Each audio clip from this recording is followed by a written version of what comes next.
Hey guys, it's Nurse J at Nursing the Truth, and I hope everyone is having a wonderful day. Well, I just want to tell you and thank all of you guys who have been giving me good vibes. Today, Nurse J feels a little better than she did yesterday, have a little bit more energy.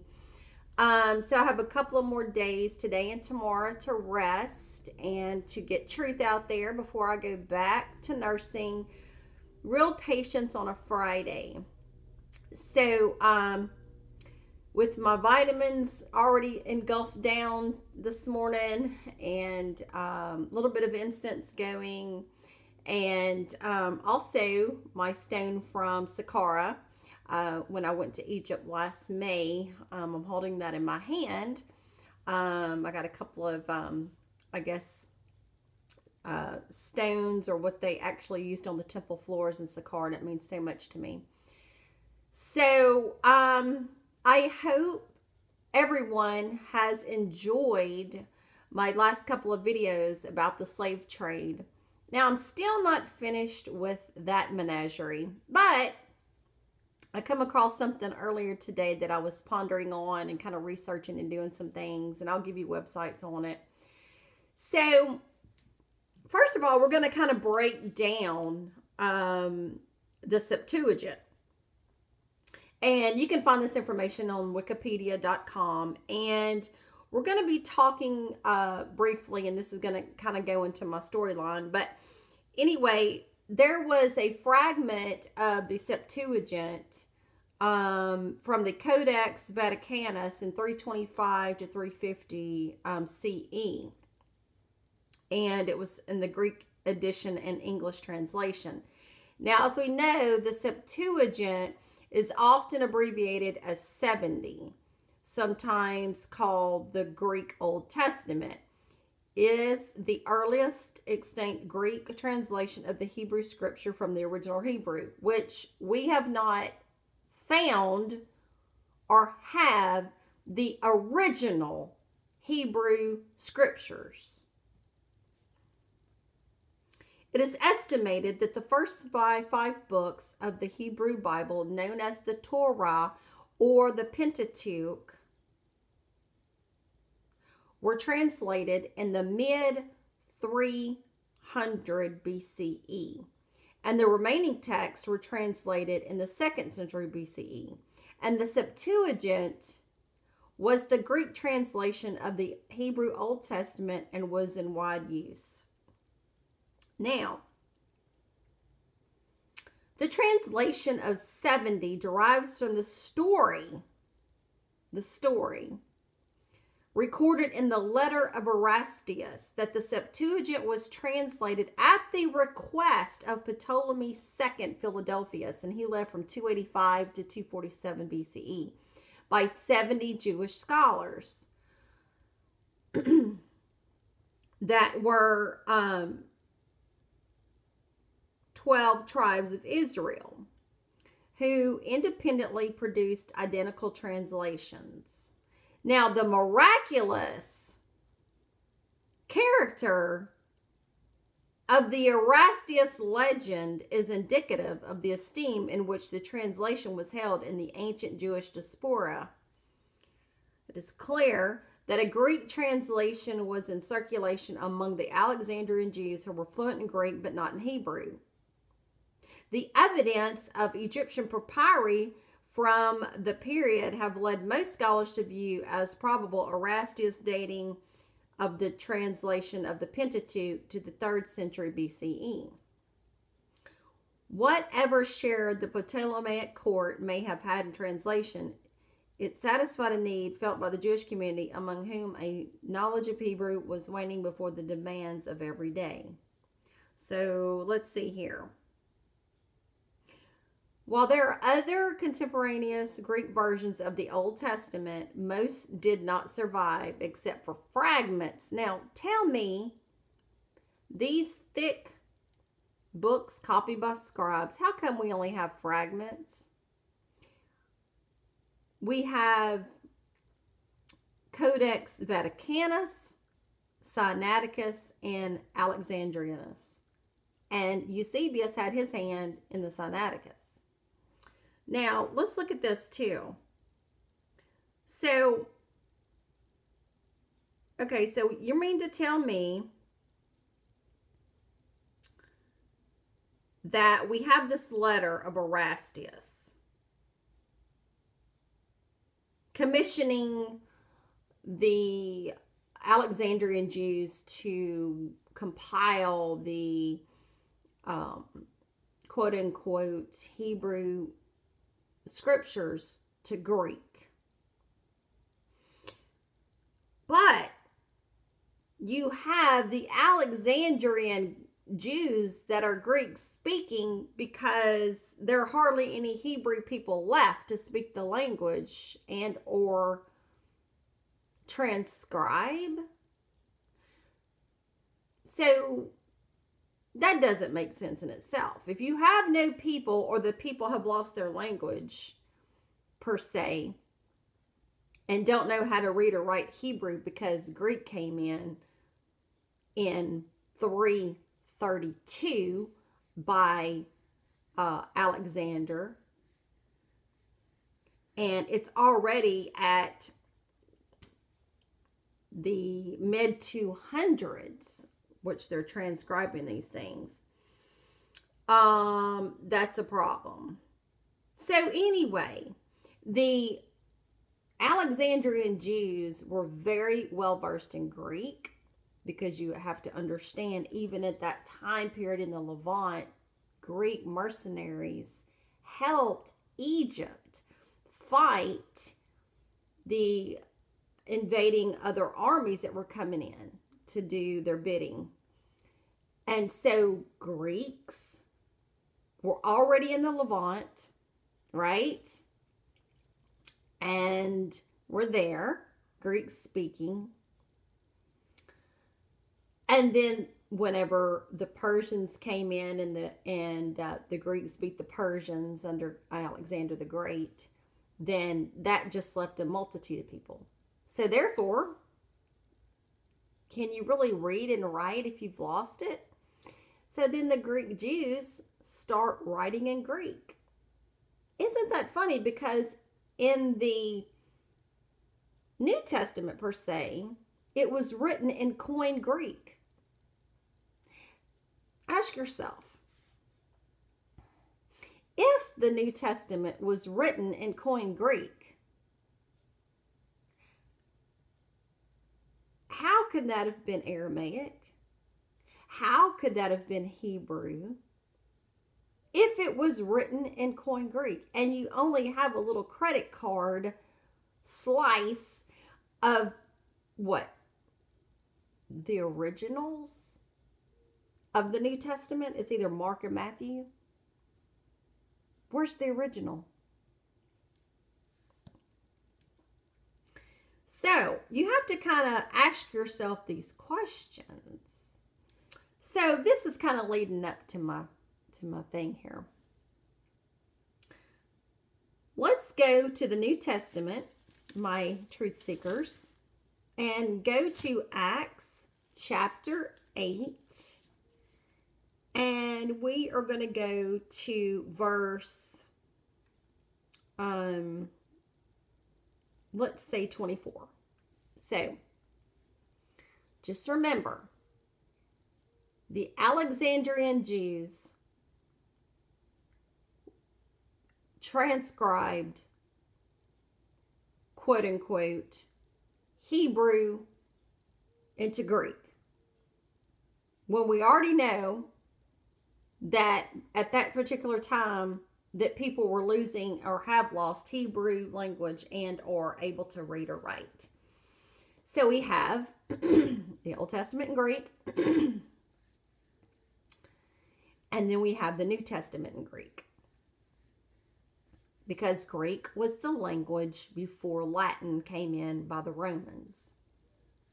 But they were very well versed in both, and Romans knew how to speak Greek as well because of that area over at the Mediterranean. Now we have this New Testament. It is in Greek, and they transcribed these to English. Latin, and English. And people are burned at the stake for putting this in English for the quote unquote New World, even though it's way older than what they say.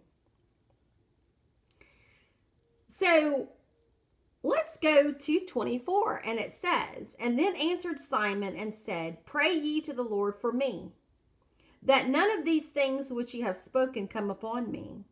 Because we're talking about Simon, you know, the word simony, you know, because he's asking, you know, Peter, when they were going and baptizing with Philip, how these people are getting this Holy Spirit and speaking in a language and getting these powers and healings.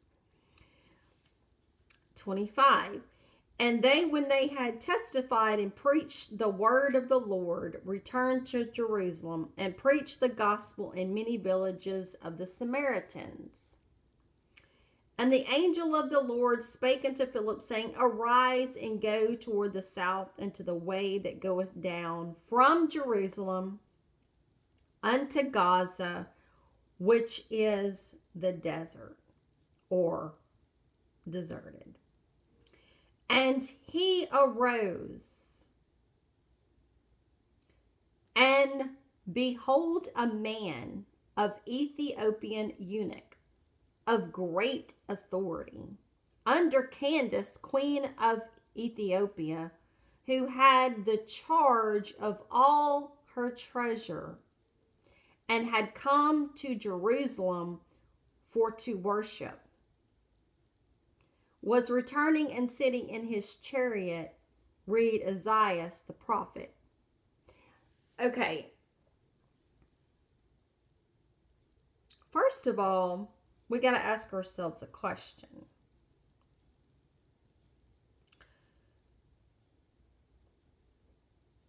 Why is Candace, the queen of Ethiopia, coming to Jerusalem to worship? Is Ethiopia the land of burnt faces? Isn't Ethiopia dark? And if we have in our minds to this day of people like myself over there in that land, what is an Ethiopian queen doing over there worshiping in their land? You see, the people in that area of the day were dark. They were all types of colors. They were dark black, they were blue black, they were red, they were dark olive. You see, I've been there. And, you know, not a lot of white Europeans. So anyway, that's something. Why is the queen of Ethiopia coming to Jerusalem? Remember I did that video about the kingdom of Yehuda yesterday, about the map of 1747, the kingdom of Judah in the slave trade. Is Jerusalem exactly where they say? And why would this queen be making a trek with her treasures, being carefully guarded by the eunuch? Which, a eunuch could be born without testicles. A eunuch could have his testicles cut off. Or, you know, you're just born that way. Are you born having something, but you feel like you're the other way? So,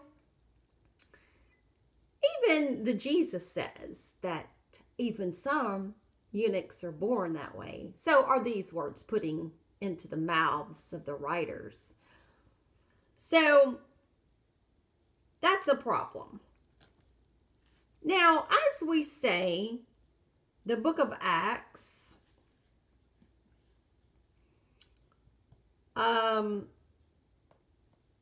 they say Mark was the earliest book, and Mark, Matthew, Luke, John in the 100s. And then Acts. You know, you have the epistles of Paul, which we know was not written by Paul. But anyway, the epistles of Paul and Acts were written around the same time frame, between the 50s and 60s, give or take.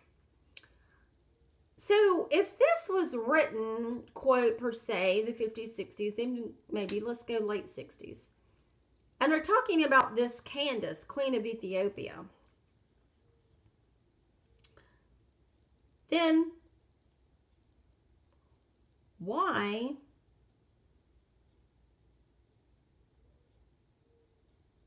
did they say Candace, Empress of Ethiopia, was in 332 BCE?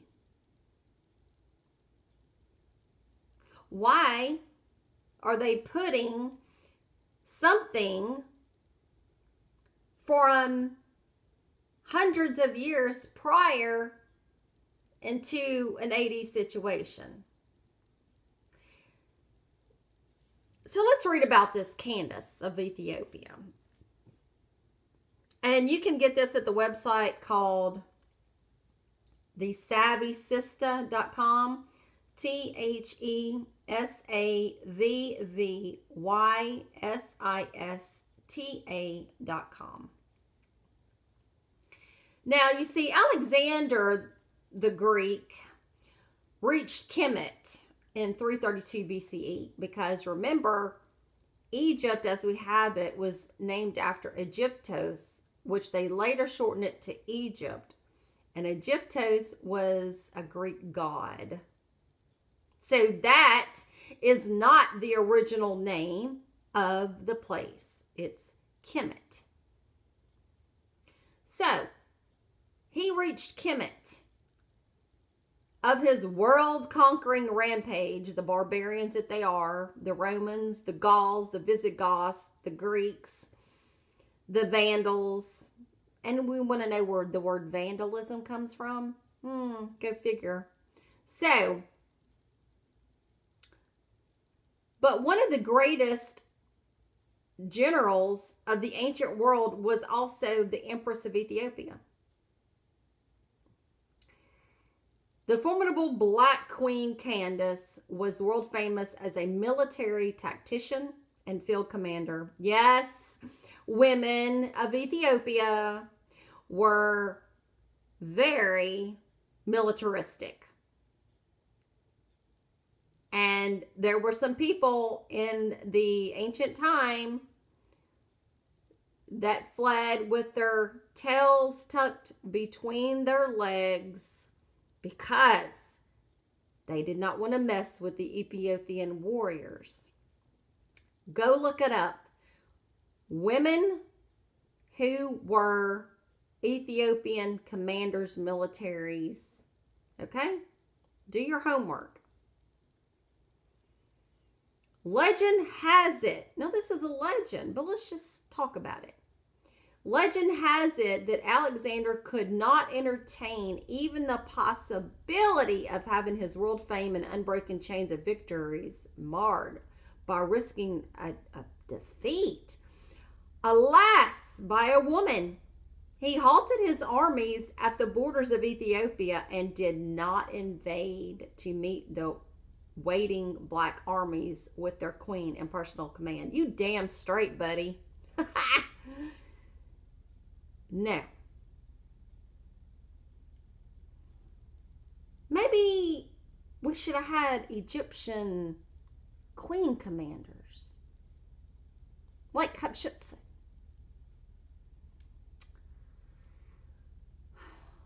The Romans met several queens of Meroe, Meroe, whom they thought were named Candace, Kandake, or Candace. They did not realize that Candace was simply the Meradic title meaning queen or mother of the crown prince. Our modern female named Candace, now pronounced Candace, comes from this ancient Nubian royal title. Okay, whiteys. So if you got your daughter's name as Candace, C-A-N-D-A-C-E, well, you got it from a Nubian royal title. And you remember those little shoes that we used to wear, Candace shoes? Candace. The Cushites gave special honor to their queens because they believed that the kings who were sons of these women were also sons of the great god Amun. You see, the great god Amun was worshipped in Ethiopia and Nubia and Sudan, which those places are way, way older than Kemet. And they are the motherland to Kemet. Let's do that again. The Cushites gave special honor to their queens because they believed that the kings who were sons of these women were also sons of the great god Amun.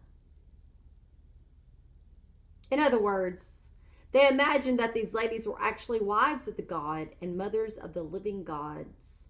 If a king died, his wife might rule alone while her son was growing up. And the people would worship her like a goddess. So when the Romans went to war against Cush, Ethiopia in 24 BCE, they reported that the Cushite army was led by a Candace, who was a very masculine sort of woman and blind in one eye. Oh, she was a badass warrior princess, queen. We can understand this strange description when we see how the artists represented the queens. They were massive, powerful women covered with jewels and elaborate fringed and tassel robes. They often appear carrying weapons in one hand, preparing to kill bunches of small enemy figures, which they hold in the other. So, Candace was not actually the name, it was just a title. So, now we see that the Romans wanted to fight against the Cushites, the Ethiopians, in 24 BCE. And they talk about Alexander. So now you're going to use plagiarism, and you're going to shoot and spout this lie from hell into the scriptures. And you're just going to put something in there and call it great authority under Candace, Queen of Ethiopia. And she come to Jerusalem to worship. Who was she worshiping? And where was this worship? Was it actually in Africa? And was she worshiping the god Amun, Amun-Ra? Makes you want to think.